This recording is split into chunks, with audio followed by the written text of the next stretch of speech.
I had been diagnosed with a fairly rare congenital heart defect, non-compaction ventricular cardiomyopathy, which can have the first symptom be sudden death. 2 of my aunts and 1 of my cousins all had cardiac arrests. I'd been on beta blockers, but had been having VTAC breakthroughs. The evening of my SCA, sudden cardiac arrest, I was in my garden with 65 other people, celebrating my son's rehearsal dinner. I was sitting with dear friends and family and noticed that my heart was going a bit wonky, and my last thought was that I should probably go to my room to get another beta blocker. The very next thought was literally, oh my God, I'm dead. I remember thinking that I should, logically, feel afraid, because isn't that what we are all programmed to try to avoid? Dying? But the fear never happened. I was incredibly calm and at peace. I did think that it was a shame that I was going to miss my son's wedding, but I knew that everything was going to be just fine without me. I then became aware of a mist and light breeze going through me. It was amazing. The light was soft and misty, and I felt no need to have a body. I remember actually giggling, if that's possible, that I never had to worry about losing weight, what to fix for dinner, or what to wear. It was an amazing event. It was so very clear to me that we are all connected by life and not just human life. We are at one with all living things, and we all have some awareness of that life. I came away thinking that, as a species, we are self-centered to the exclusion of the rest of lives above, around, and under us. The whole universe is connected in this way. I didn't go into space, but I was very aware of the enormity of the universe and that I was part of it. I was dead for about 10 minutes. My nephew did CPR and chest compressions, and luckily, we had an AED, automated external defibrillator, in the house.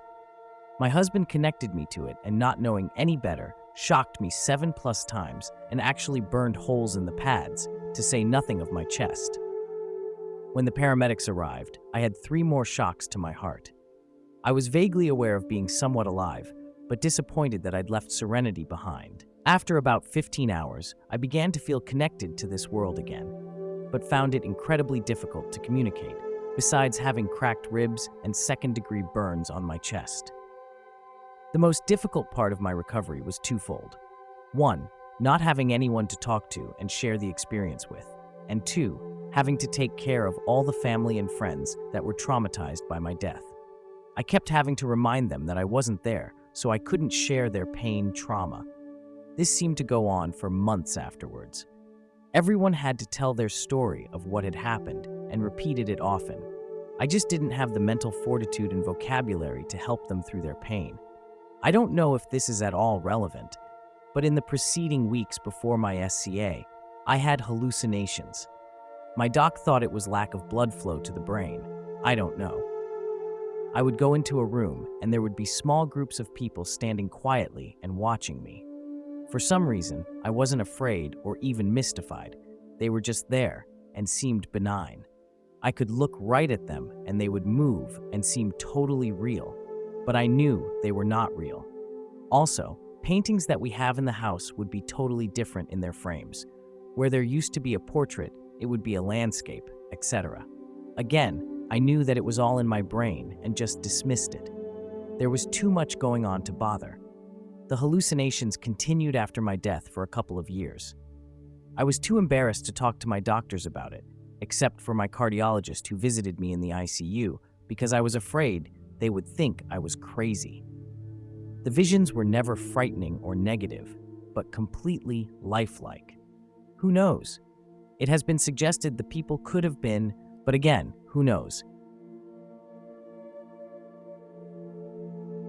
Thank you for tuning in to today's captivating video.